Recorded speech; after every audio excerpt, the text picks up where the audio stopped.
I'm Julie Ross. And I'm Elizabeth Cohen. And this is the Parenting Horizons podcast. Julie Ross is a parent educator and counselor with over 30 years of experience in private practice. Elizabeth is a clinical psychologist with over 20 years of experience in private practice. Perhaps most importantly, we're parents just like you. Through conversations covering a wide range of different parenting topics, challenges, and roadblocks, we hope to give you some practical tools that might just help make parenting a little bit easier. Nobody's perfect, and parenting is challenging, to say the least. But with a few skills under our belts, we might just be able to be good enough parents and enjoy the journey and our children a little bit more in the process. Hi, and welcome back to the Parenting Horizons podcast. Today, Elizabeth and I are joined by Dr. Rebecca Eudy, and she is the author of Parents in Love, A Guide to Great Sex After Kids. So, Rebecca, we would love to hear how you wrote the book, what is your background, and just a little introduction about yourself. Yeah, absolutely. Well, thank you so much for having me. I'm just thrilled to be here with you. So I am a couples therapist. I'm certified in emotionally focused therapy. That's usually what I use with couples.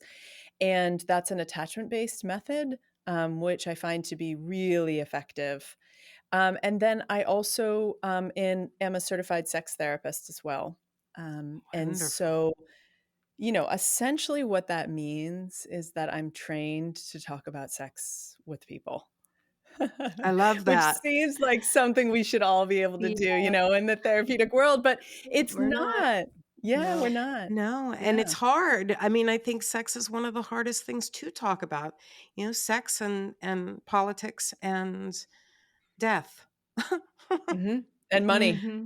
And money. Add money in there Yep, too. let's And add money in money. there. Yeah. Yeah. So tell us a Yeah. little bit about your book. How did that come into being? What was your thought process? Yeah. So the book grew out of the clinical work that I was doing, which is that, and also my own life. So I'm a married mom. I have two kids, two boys, they're 9 and 11.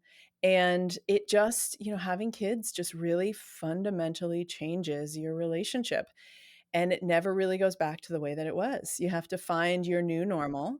And, I know that I'm not telling anybody anything that they don't already know who's listening to this podcast.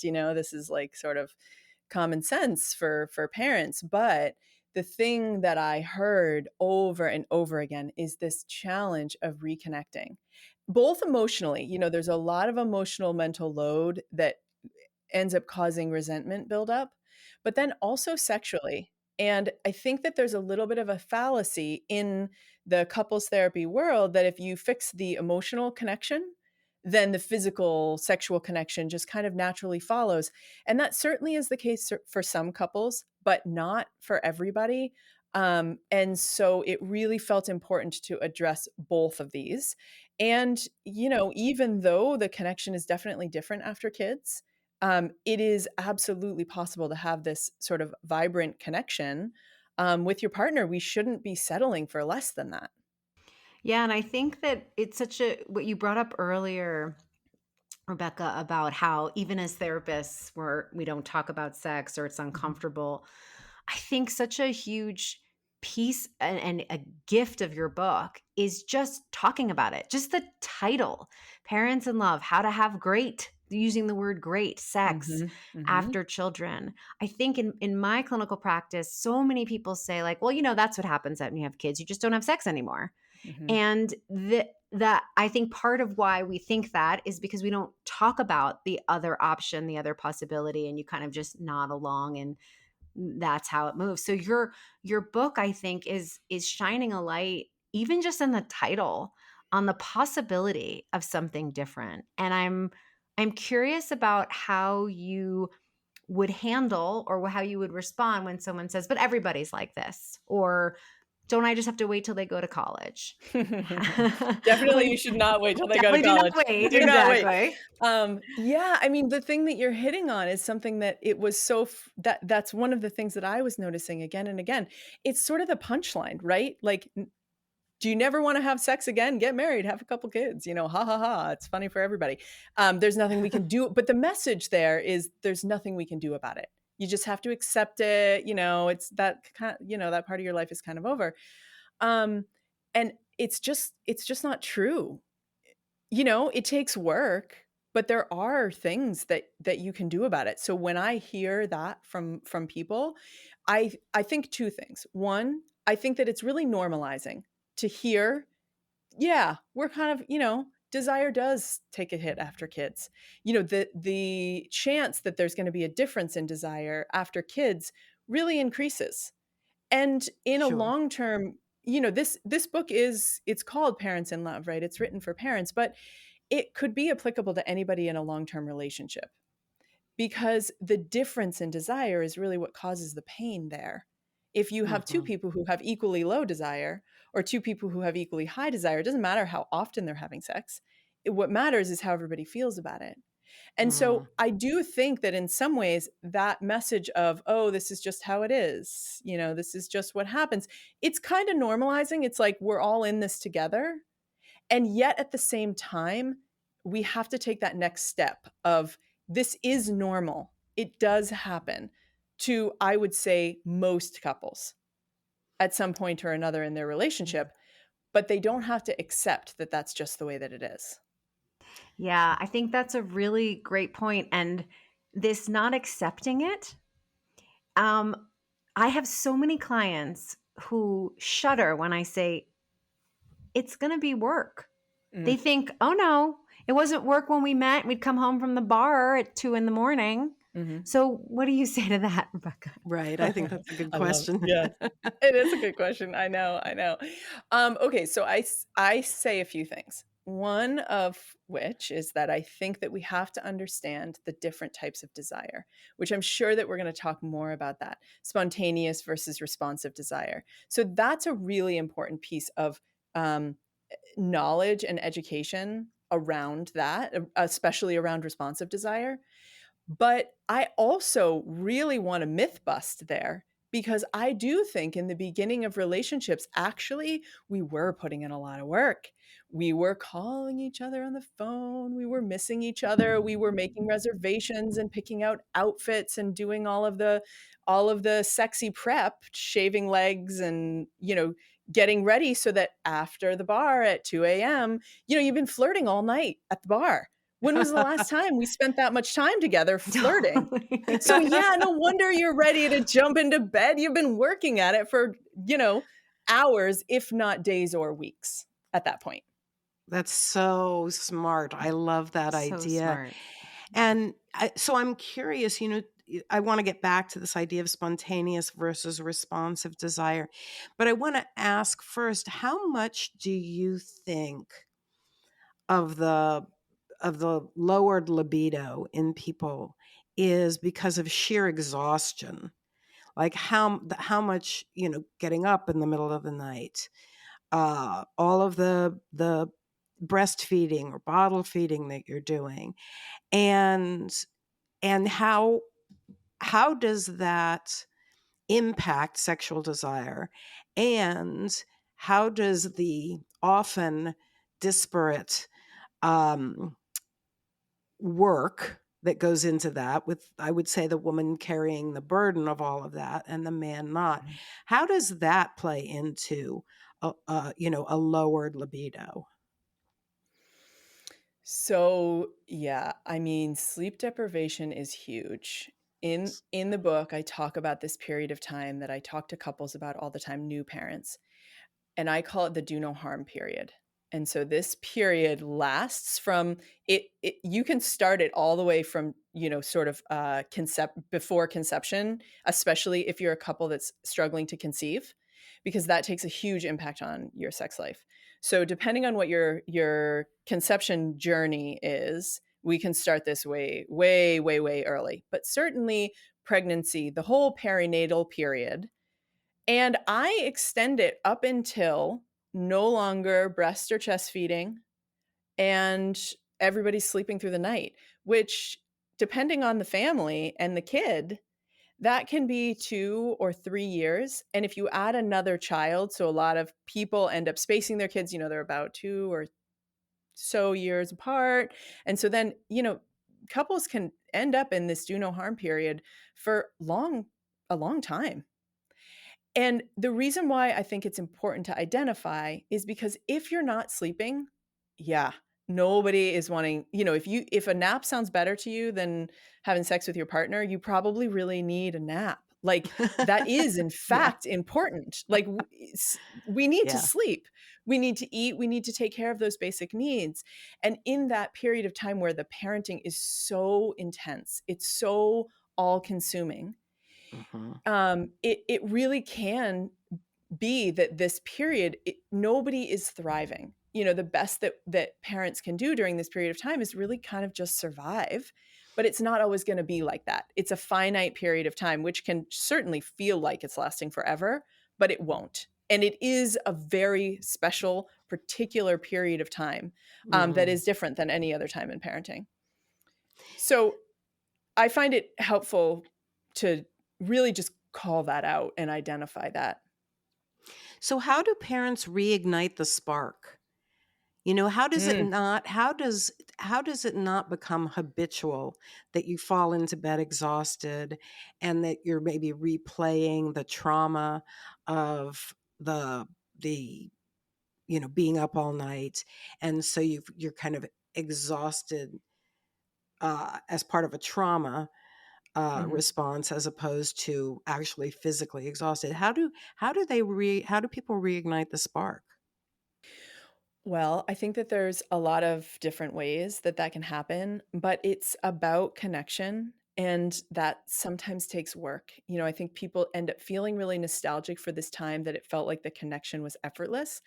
And when you have kids, it does take work to have connection. So I really encourage parents to start off with to really focus on the micro moments, because this can feel something, it can feel really huge and overwhelming to think about reigniting the spark.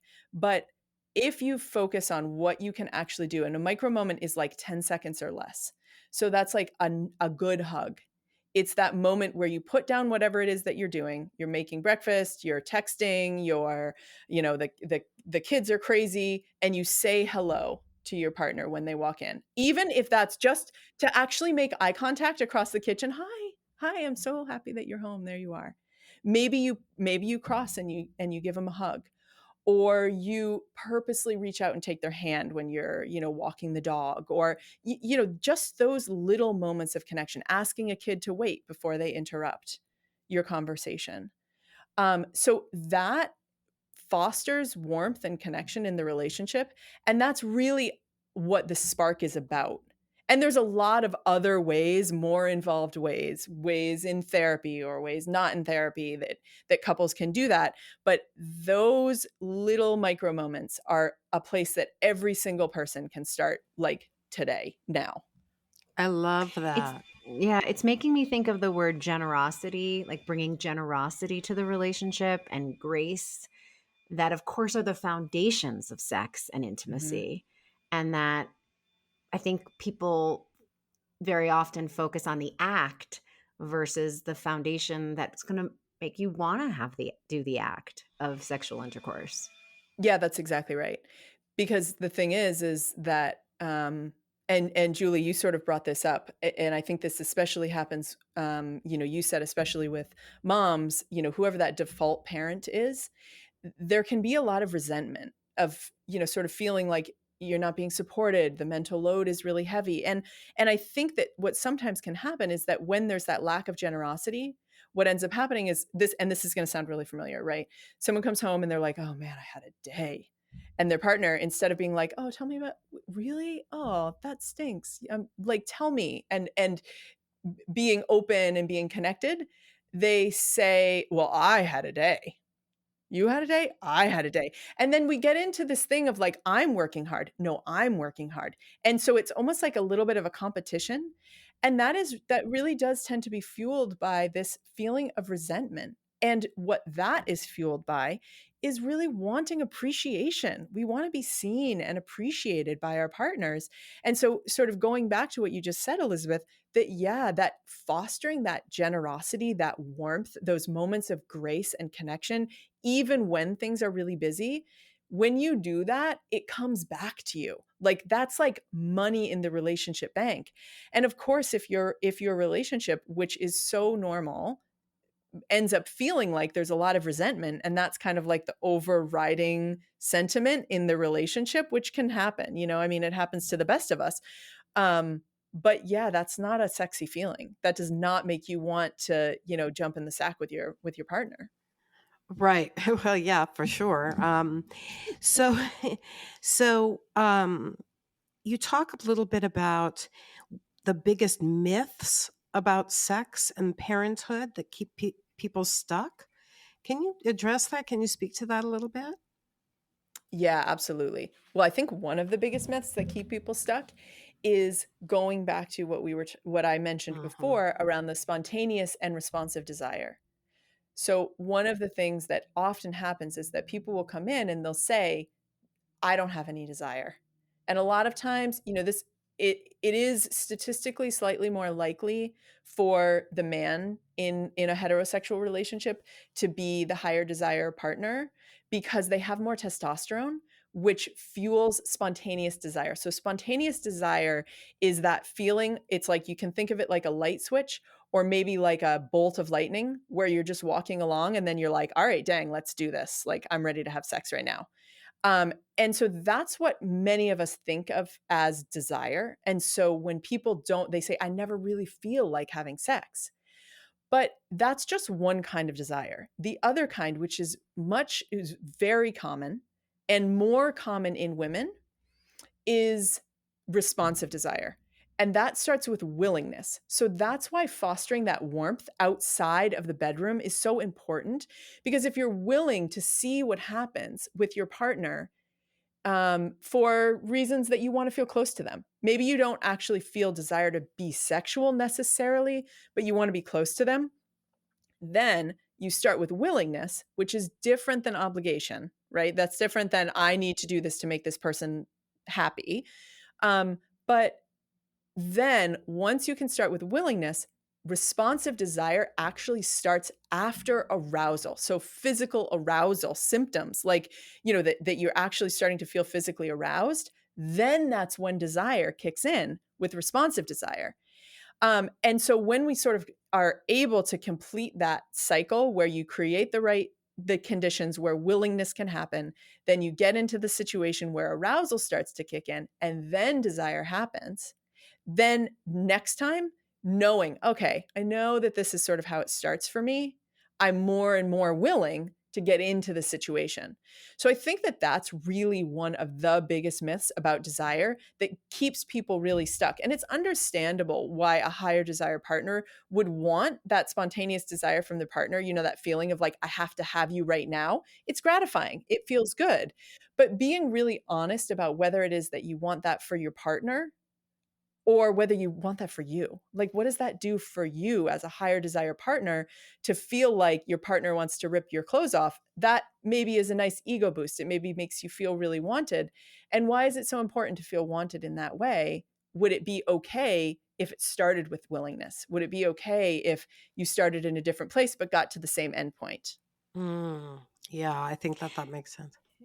Yeah, and what you're saying is the way you just shared that last piece really shows the need for the connection between the emotional and the physical. Like to be able to have that kind of conversation with your partner or with yourself and really see sex as, what do I need from this? What is this person needing? And it always surprises me when I ask my clients, well, have you spoken to your partner about this? Or how does your partner feel? And they haven't spoken about it. So, do you have any thoughts for if any of our listeners think, oh my gosh, I can't imagine talking about it. We just do it every Saturday night and hope it's okay. Like, how do couples start a conversation about sex? So, if it's a couple who's having sex regularly and the sex is, pretty good, there's not like because sometimes what happens is they're having sex regularly and it's not pleasurable for one person. or for either of them.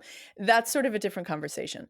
But regardless of, sort of where you find yourself at, if sex is part of someone's relationship and they want to talk about it more, I recommend starting with the positive. So starting with something like, wow, you did that thing. What did you do? That was really amazing. Or, that was so great. I felt so connected to you. Or, like starting with positive, because when we recognize behavior and we give positive reinforcement, that behavior grows. So that works for everybody. And, everybody tends to sex is very vulnerable. And so if you're only getting negative feedback, you're getting poorer reviews, even if what you're trying to say to your partner, hey, if you could do a little less of that, but if you, instead of saying, if you could do a little less of that, try saying, if you could do more of this, I really Mhm. like it when you do this, even if they're sort of in the ballpark, that's a great way to start. But if I have a couple who's really not talking about sex at all, or maybe they haven't been having regular sex and it feels really difficult to even bring it up, it's like something that they haven't talked about, which is super common. I see that a lot.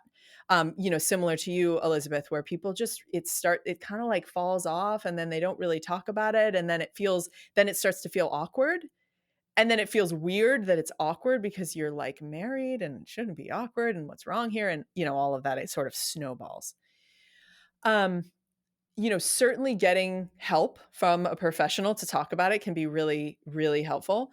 But for people who are listening who sort of want to try something at home, if it feels comfortable enough to talk about sex, great, go for it.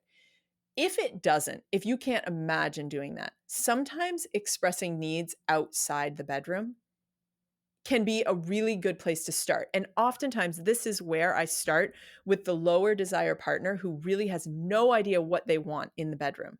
Is when you work with this desire difference, you have to rebalance. One person's sort of holding all of the initiation energy, they're asking for it all the time. And the other person is almost like in a little bit of a gatekeeper role without wanting to be, where they are saying yes or they're saying no. And neither one of those really feels all that great. And so if you are having a hard time figuring out what it is that you want, either emotionally or like literally, like in terms of what kind of support you need with parenting outside the bedroom, then it's going to be really, really challenging to talk about it in the bedroom, because needs are needs, wants are wants, desires are desires. And the sexual desires are just really complicated by shame and anxiety and all kinds of things that make them just really much more difficult to talk about. I love that needs are needs, desires are desires, and that you can kind of step back and work in the other places where they're not doing that. That's really smart. Really Yeah. great idea. I think, when we talk about shame, I think one of the things that I've heard people talk about is feeling like they're abnormal, that the rest of the population is having sex every day, or the rest of the population is having sex 3 times a week. And they're like, what's wrong with me? And then they feel ashamed. And I think shame is one of those emotions that really gets us stuck in a cavern, in a really deep place that's tough to get out of. And Mhm. it's a very unsexy feeling. Oh, yeah. Like shame is Exactly. not going to get you wanting to have sex, right? It just shuts Mhm. everything down. So, yeah. Absolutely. Yeah. Yeah. What about, like, how do you recommend that in terms of couples, you know, becoming more intimate, um, that they schedule sex? I mean, that always felt so um contrived, I think, to me. Um, but but I'm also remembering what you said at the beginning, which is that, it was a little, I mean, if we went out all night and flirted in a bar with our eye on the prize that we were going to go home and Mhm. have sex, that was a plan. We were Mhm. planning that. And so Mhm. I would question, how can we encourage people to see the circumstances that they are in now as that the plan is actually something you've been doing all along. Would you say that's true? Definitely. I think that's a really good way of saying it. Yeah.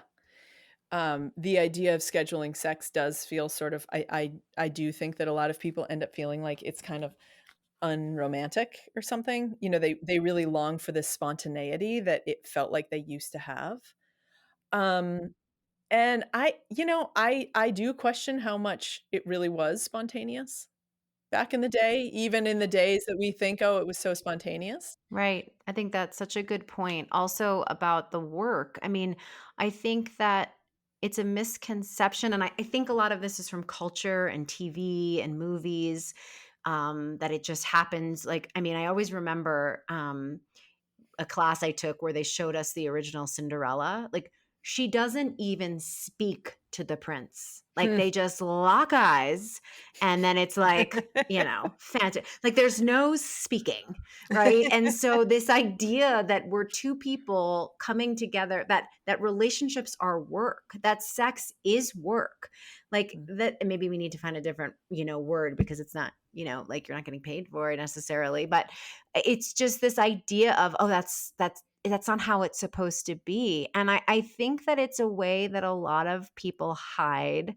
from the discomfort of our culture of talking about true intimacy. I mean, when I mention intimacy in my practice, people always think I mean sex. I don't know if this Mhm. happens to you, Rebecca and Yes. Julie. And it's like, no, there's a whole way of being intimate that has nothing to do with being physically intimate, is one piece of it. And so I think it's really culturally, I think this is changing a little bit within newer generations, but being able to really talk about what true intimacy is. Mhm. How would you And define Yeah. that actually, Rebecca? Well, I think that there's a lot of different ways to define it. I think that true intimacy is being comfortable, being vulnerable, and being authentic, and being met there. And I think a lot of times we think that to meet someone in our vulnerability, it's like I tell you a story that's really vulnerable, and then you tell me, well, this time this thing happened to me, and we share our stories back and forth. And that can sometimes be intimate depending on how well you know the person. And sometimes it can really land. But actually, true vulnerability is just showing someone that you're affected by them, like allowing to each other to be impacted by our Mhm. presence, by our sharing, by our vulnerability. And so that, whether it's emotional or physical intimacy, it needs to be vulnerable. It needs to be connected in order to really be intimate. yeah, it's so interesting. I agree completely about the vulnerability and being able to witness someone's vulnerability and not necessarily fix it. And I'm thinking, I wonder if it's hard for parents, especially with younger kids, because you have to be so invulnerable when you're a parent. Like, you Mhm. have to, even though we know on this podcast, we don't know half the time what we're doing, but we have to act like we know what we're doing because we're the grown-ups in the room. And so, Yeah. When like, did do you that know what I happen? mean? Exactly. I Yeah. remember when my kid was in an appointment, they're like, "Your mom's here." I was like, "My mom's here?" Like, I didn't know that was me. Like, how did that become me? I don't know, but suddenly I'm the parent, right? And so you're supposed to be the authority, but now we're asking for, like, it's a very different mindset. Mhm. And Mhm. right, like, did you fill out the paperwork? Like, yes or no? And then, like, I don't know how to fill out the paperwork. That's a vulnerability. And so I just wonder if that's a piece of it too. I think you're exactly right. And the other thing that happens too is that, when we think of vulnerability, I think of like, oh, I think the thing that we often think of is like getting in touch with these like painful, deep emotions and then sharing them. That is a type of vulnerability, but also asking your partner out on a date is vulnerable. Like actually looking at them and wanting them to look back at you is vulnerable. Flirting, choosing humor instead of defensiveness, that can be really vulnerable. So there's all different ways to be vulnerable and to show that you're affected. Actually, like listening and being able to be present with someone can feel very vulnerable. It's easier to go into our phones or go into getting distracted by the kids or whatever. But really to be present is a vulnerable state. And so it doesn't have to be heavy and hard all the time. Sometimes it can be joyful. I mean, Brene Brown talks about the vulnerability flinch, which is one of my absolute favorite things, partly because I am the queen of the vulnerability flinch. It's like I look at my kids and I love them so much, and then I start thinking about car accidents. Like, it's like if we prepare for this terrible moment, then we're going to be prepared. If we think about it a lot, we're going to be prepared. And to really be deeply in love and deeply affected by somebody is really vulnerable. Such a Wow. good point. It's such a So, good point. and it's making me think also about the high desire folks, because I think they, in my practice, get a bad rap of Mhm. like, they're being vulnerable. I mean, Yeah. they're saying something super vulnerable. And especially if they know their other person is low desire, that's a real, I have a little bit of chills. Like that's a real vulnerability. Yeah. Hadn't thought of it that way. Yeah. It's a hard place to be in, and so that's why a lot of times when I see, couples with a desire difference, the high desire partner, they do kinda get a bad rap because a lot of times they look grumpy, they look kind of entitled, they look like, demanding, but a lot of times what ends up happening is that they're really burnt out. They've been dealing with rejection after rejection, and they've gotten hardened, and they've gotten frustrated, they've given up hope, and that is really, really hard. But, I think the thing that's really important that I would like all high desire people to know is that generally when your partner says no to you, whatever your initiation is, whether it's for sex or whether it's for something else. And this is true because a lot of times what ends up happening is with a couple, you might have somebody who's pursuing connection outside the bedroom, and they're asking, "I want you to talk to me. I want you to be interested in me. I want for us to, share more." And then there might be a different person. The other person is initiating more sexually. Does that make sense the way I said it? Yeah. So Totally. like different people are holding different initiation energies, and it can be hard to be the person who's holding that, and it can wear you down. But the thing that's really important for the higher desire person to understand is that oftentimes, almost always, I would say, when someone's saying no to you, if you're initiating sex and your partner says no, most of the time they're not actually saying no to you. They're saying no to something inside themselves. They're saying, I'm too tired. My belly kind of hurts. I don't feel sexy in my own skin. Hmm. I don't want to take off my clothes. It's freezing cold. I don't know about you guys, but I'm in the Boston area and we're starting to come into the winter. And it's like, if it is Yeah. cold in that room, you want to put on some sweats and have a blanket over you. Yeah. So there's a lot of different reasons why people might say no, but very rarely is it personal. Most of the time, we have to think of ourselves as the desire starts internally. So you have to know, in order to desire something, you have to know what you're looking for, what you're wanting. And so that can start like a long time before you actually get into the sexual situation. It needs to. And for someone who has more responsive desire, that needs to start hours or days or maybe even a week ahead of time. And so that sort of goes back to this scheduling piece, which I think is so fundamentally important. And especially for someone who has more of the responsive desire, a longer runway, like to get more prepared. But both people kind of have to be on board for that, because it's not fair to ask the higher desire partner to be, creating all of these conditions and unlocking the desire, even though we kind of like to think that that's like how it can happen. There's this beautiful seduction and then everybody just swoons. You'd have to be willing to be impacted and willing to show up, even when maybe it feels a little bit hard, or not so natural. Yeah. What do you think is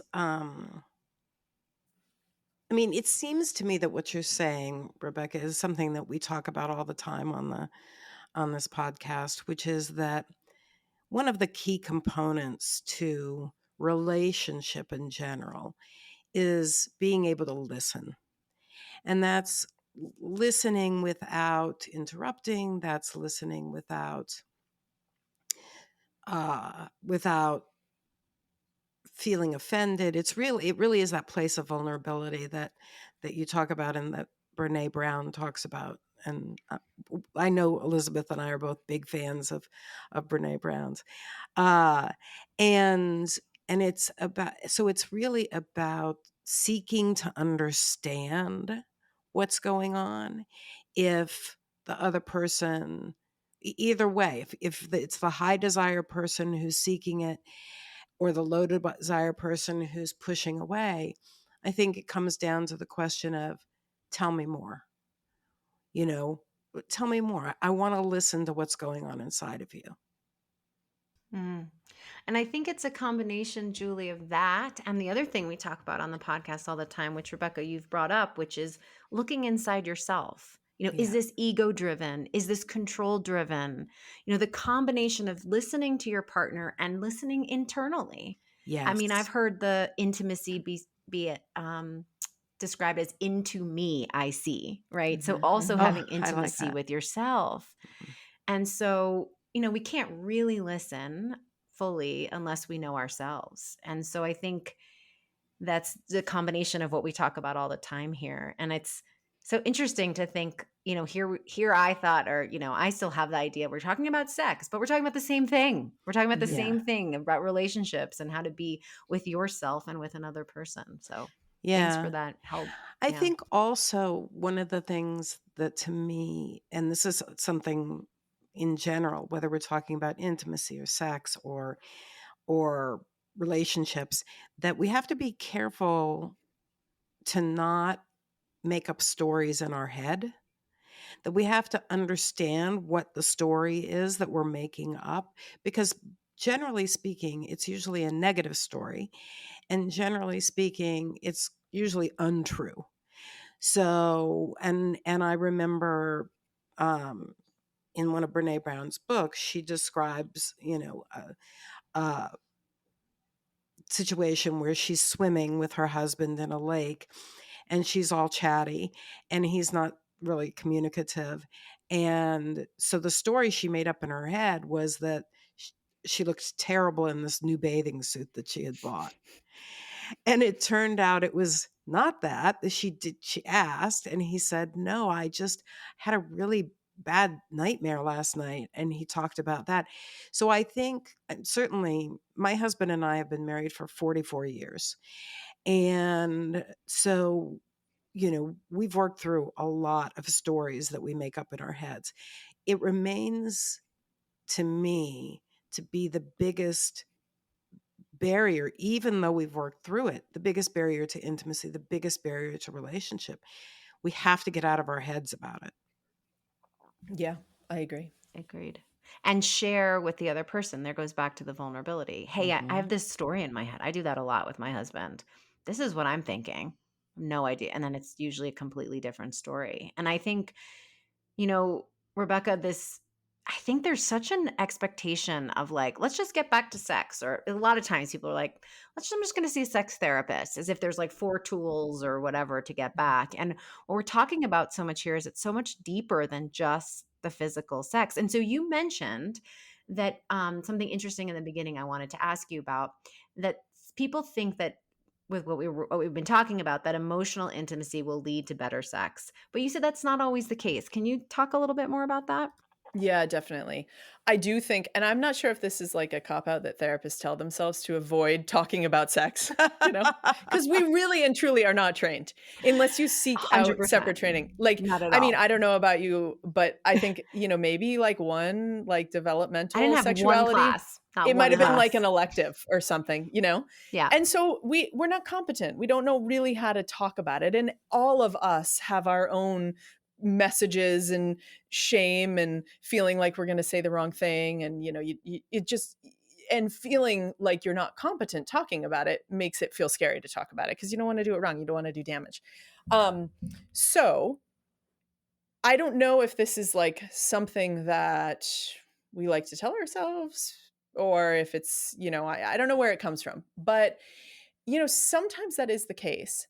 But the thing is that in order for sex to be something that you want, it needs to be pleasurable. And if sex is not pleasurable, then why would you want it? Right. There's and that doesn't I'm not just talking about orgasm, right? Because that's Yeah. not always gonna be possible in every sexual encounter or really even wanted in every sexual encounter. And so it's not just about orgasm, it's about what is pleasurable together. And so much more than just the physical pleasure, it's also the connection. It's the spark. It's that the sort of eroticism, that zing that you get where it's like, ooh, there's some chemistry. It's like exciting. And so I think that when we focus too much on emotional intimacy, we leave out that piece of it. Because for some people, feeling really emotionally intimate it's not the same. Like you can be super emotionally intimate. I mean, I'm thinking about like, you're married and you've been married for years and, nobody's closing the bathroom door and you've seen all kinds of stuff with childbirth and like there's a lot of intimacy. There's a lot of physical intimacy that's not particularly sexy. It is intimate though. Mm. It's loving, it's safe, it's emotionally connected, but it doesn't necessarily translate to that zing of the eroticism. That's a different energy. And so some couples, when they get more emotionally connected, that erotic connection, the zing, kind of does naturally emerge. But for other couples, we really actually need to pay attention very specifically to that and trying to increase that. And it's very separate. I mean, Emily Nagoski, I love her work. And in her most recent book, Come Together, she gets really real about her own journey. I mean, that's sort of what that whole book is about. And one of the things that she talks about is that what she really had to work on in therapy is that for her, being really emotionally connected actually was a bit of a turnoff. Hmm. Like Yeah. that did not make her feel more sexual towards her husband. The emotional connection actually was something that was not all that sexy to her, even though it felt really good in other ways.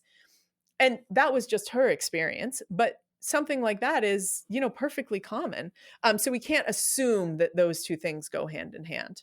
Yeah, I appreciate your talking about that. I think especially in her book, Come As You Are and Come Together. I mean, it's so great for women being able to acknowledge that they have desire, they have a Mhm. zing.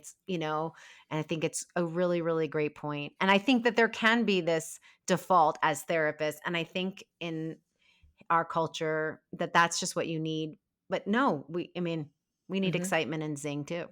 Yes, Yeah. exactly. And I think that what ends up happening is with our sort of gendered scripts that we grow up with is that boys and men don't get a lot of coaching around emotional competency. They don't always feel really confident talking about their emotions or being vulnerable because they're conditioned oftentimes. I think it is getting better, but conditioned that it's seen as weak if they are seen as vulnerable. And so oftentimes men feel really, really strongly that they need the sexual connection. And some of that is, hormone driven. It might be that, men are slightly, sort of more likely to have a higher sex drive than women because of testosterone.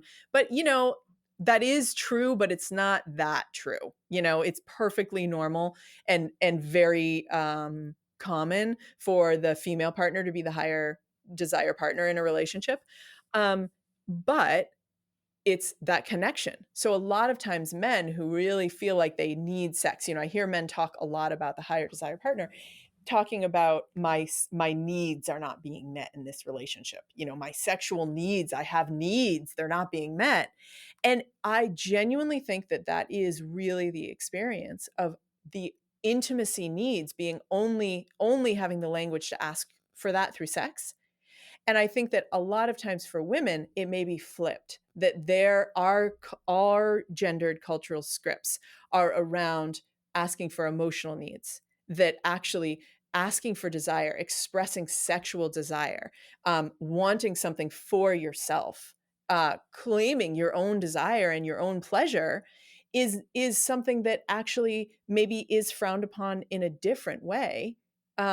And so women don't always have the competency to ask for what they want in the bedroom. And so they lean into the emotional realm a little bit more.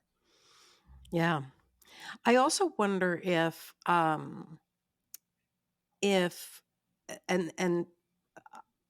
I want to make sure that you don't hear this wrong, but maybe orgasm or climax doesn't have to define the sexual experience, Mm-mm.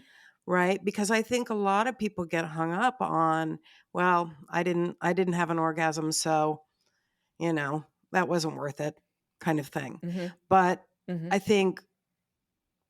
think that that's just one moment. That may be the zing, but that's one moment in a range of pleasure that can be equally satisfying without an orgasm at the end of it. I mean, am I Mm-hmm. crazy? No, definitely not. I don't think you're crazy at all. There might be some people who feel that way, who are like, I want to have an orgasm in every sexual encounter, and that's fine. There's nothing wrong with that. But I think that what can often happen around orgasm for both men and women is that there can be pressure. And so when there's pressure to have an orgasm, whether it's your partner who really wants you to because it gives them something to imagine that you've, enjoyed yourself in this sort of ultimate way, or whether it's you yourself wanting to have an orgasm, it can end up really getting into like a bit of a mental game. And then you're not connected.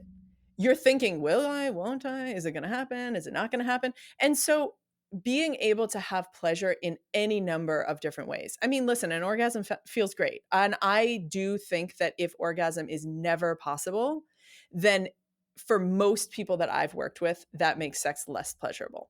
But every person is in charge of their own orgasm, their own pleasure, and they should be able to say when they want to and when they don't. And some of the most transformative work that I've done with couples is to be able to say, to have it be safe to say, I don't want to orgasm tonight. I want to focus on you. I'm not here for that, for me. And that takes the pressure off and it makes it way more pleasurable.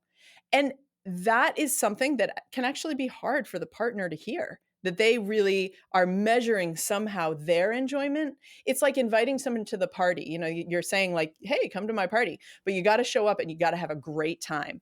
And if you don't have a great time, you're going to need to fake it because I need you to have a great time for me.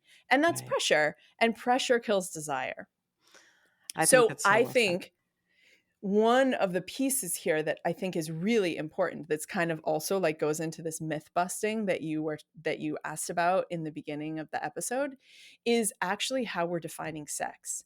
Because when I say sex, I would be willing to bet that probably most people listening, when we're talking about sex, they're thinking intercourse.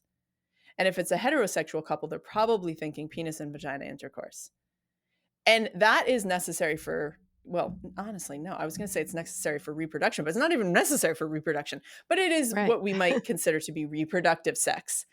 But when the sex gets boiled down to a certain thing that couples do together, and this is what they do. So, hey, do you want to have sex tonight? And everybody knows, okay, yep, I'm saying yes or no to this particular series of activities that we do together. And that can be very limiting. So one of the things that can really increase desire is by really expanding the definition of what sex is. And couples who have really great sex and who maintain their sex life long term talk about sex a ton. They talk about sex more than they have sex. They talk about, when are we going to have sex next? Oh, we were going to have sex tonight, but I was so tired. Are you okay about that? Yeah, sure, I'm fine. We can wait till tomorrow. Or I was a little disappointed, but that's okay. I understand that you're tired.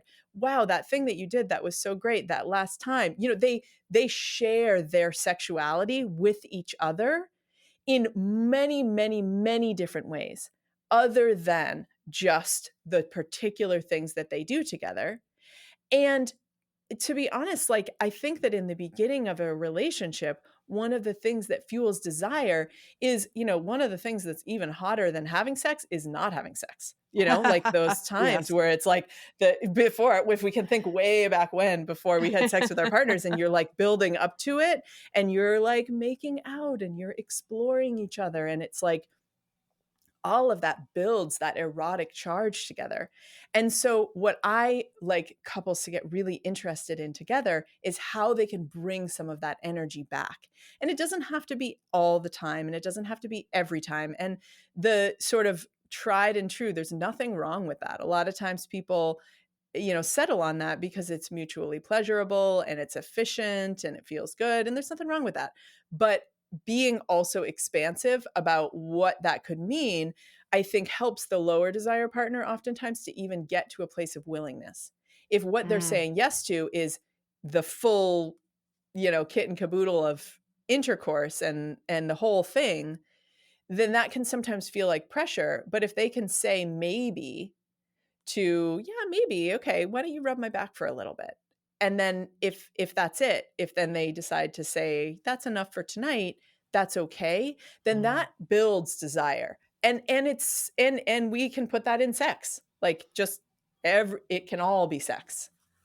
Yeah. Yeah. And is that related to what you said about how each person is responsible for their own orgasm? Like in some ways that is also really enticing and brings up the talking of sex for yourself. Is that right? Definitely. Okay. I mean, similar to the thing of like into me see, like you have to know what feels good for you and in your body. We can't expect our partner. It's too much pressure to expect our partner to hold our desire and our pleasure for us. You can, when you know someone and you know them really well, you may be able to know, really what brings them pleasure. But through pregnancy, through childbirth, through breastfeeding, through perimenopause and menopause, like bodies change all the time. Right. And so our minds are constantly changing. So something that you might have really enjoyed in your 20s maybe doesn't feel good anymore in your 40s or 50s or 60s or 80s. Yeah. I think that's so many Such a great good point. points. Yeah. Yeah. This is such a topic with so much depth, and you've really shined so much light on it. And I'm so grateful for Yeah, your me being Oh, good. here. I'm too. so You I'm know, so happy. I'm so happy it was helpful. yeah, and I want to mention your book again, which is Parents in Love, a guide to great sex after kids. And so what our listeners have heard here is just a, a small amount of all the wisdom that's in there. Rebecca, if you were to leave our listeners with one thing, like one thought that, or you can make it two or three if you need to, but one thought that will help them think about all of this in the way that we've been talking about, what would that be? Oh, that's such a good question. The pressure. Now I'm feeling it's like I have to come up with something brilliant here to Yeah, leave them with. we have to have an orgasm from what I you're about know. to say. Yeah, that's right. Exactly. I think I really want to leave people with a lot of hope because I think that this connection, it does change over time. It is different. We have to have realistic expectations of what relationships look like as they change. But the idea that we have to give up on pleasure, connection, there's this really amazing body of research by Peggy Kleinplatz, who wrote Magnificent Sex. And she studied couples who identify themselves as having magnificent sex. And there's all of these elements that she identified. But one of the things that I think is so brilliant about her work is a much greater percentage than we might think of these couples are in their 60s, 70s, even 80s, like who are having magnificent sex. And what that means is connected. It means pleasurable. It means close. It means so it's not just about the physicality of sex, although that is wonderful too. It's so much more expansive than that. And there is a lot of hope. And sometimes it takes some work. If it feels like it's work, it doesn't mean that you're doing it wrong. It actually might mean that you're doing it right. I love that. Thank you so That's much for perfect. being Thank with you. us today, Rebecca. And I hope our listeners will buy your book and, buy it for Buy it themselves, for their friends. buy it for their friends, buy it for a Yeah. gift. For their friends. Exactly. Exactly. I'm thinking it's a great gift. It Yeah. is such a Yeah. great gift. So I'm I always recommend that people don't give it as a gift because it's a little passive aggressive. It can be a little passive. Not that I want to dissuade anybody from buying my book, but I'm like, do not give this to your partner for Christmas. Like, Oh yeah, I was just thinking about your friends. Your friends. your Yeah, friends, right. definitely, definitely, Only your definitely. friends. Yeah, I love I it. love I that. love it. That's great. All right. Yeah. Thank you so much for being with us. And maybe we'll have you back sometime. You've been listening to the Parenting Horizons podcast. If you would like to reach Elizabeth Cohen, you can go to